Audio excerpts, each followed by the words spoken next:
لێرە دەمێ قسێ بکەم هەندێک کەسی تێنەگەیشت و دوو لە ڕیبەڕێستان کە دەڵێم عەقڵت کۆکەرەوە ئەڵێ غەزە چی پەیوەندێکی بە ئێمەوە هەیە؟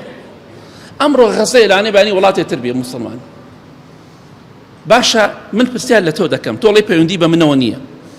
خوای گەورە دەفەرمێ ئینەمە المؤمنون ئیخوە، باوەڕداران برای یەکن. تۆ باوەڕداری یا باوەڕدار نیت؟ ئەویش باوەڕدار نییە؟ ئەتوانی بڵێ غەزە کافرە؟ نەخێر. مسلمان نییە؟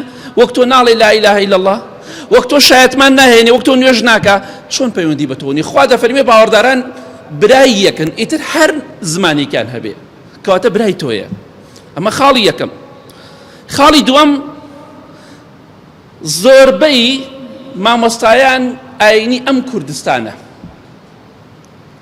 دەڵێن ئێمە لەسەر مەزهەبی ئیمامی شافعین. زۆرێکیان وا دەڵێن، وایە و بیستمانە زۆرێک دەڵێن ئێمە لەسەر مەزهەبی ئیمامی شافعین. ئیمامی شافعی خۆ کورد نییە، عەرەبە. بۆچی پەیوەندیت بەوە هەیە؟ ئیمامی شافعی مناڵی غەزەیە، لە شاری غەزە لەدایک بووە. ئەوە دانزانیوە؟ شارەکەی ئیمامی شافعی ئەمڕۆ وێران کراوە. مسلمانێک دەڕوات خواردنێک بۆ خۆی بهێنێ، فەردەی ئارد بێنێ دەیکوژن. کوا مافی مرۆڤ؟ کوا مافی ئینسان؟ کوا مافی ئافرەت و منداڵ؟ ئەوە تەنها درۆیە کە ئەوروپا دەیکە، وڵاتە جلێهێزەکان دەیکەن. ئێمە مسلمانین، لای ئەوان مرۆڤ نین. کوا مرۆڤایەتی؟ درۆ دەکەن، باوەڕیان پێ مەکەن. ئێمە مرۆڤ نەبووین ئەنفال کراین؟ ئێمە مرۆڤ نەبووین کیمە باران کراین؟ ئێمە مرۆڤ نەبووین کرانە چواپارچەوە؟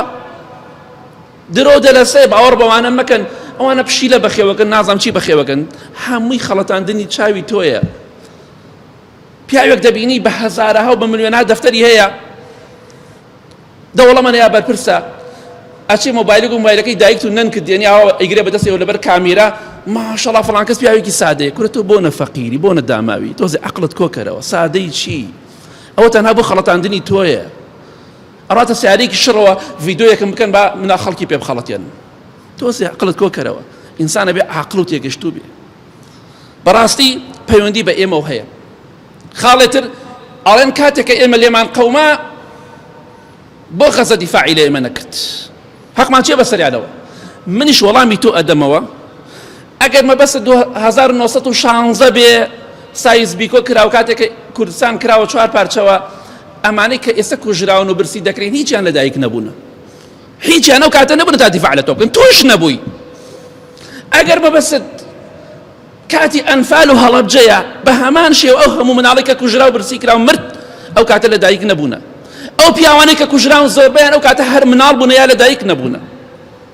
تۆ مسلمانی باوەڕدار ئەگەر مێرولەیەک بکوژێ پێی ناخۆشە، مێرولەیە بکوژرێ بە ناحەق پێی ناخۆشە، نەک مسلمانێک وەڵڵای کافرێکش بکوژرێ بە ناحەق ئەبێ پێت ناخۆش بێ، ئەبێ ڕازی نەبی. کەواتە ئاگاداری خۆمان بین. ئیمامی شافعی کە خەڵکی دەڵێ لەسەر مەزهەبی ئیمامی شافعی خەڵکی غەزەیە و عەرەبە و کوردیش نییە، ئەی بۆ پەیوەندیت بە ئەوە هەیە، پەیوەندی بۆ کانترەوە نییە. لە خوا بترسین، هەر کەسێ بە ناحەق بکوژرێ بێ دڵمان بۆی ژان کا و خەفەتی لێ بخۆین.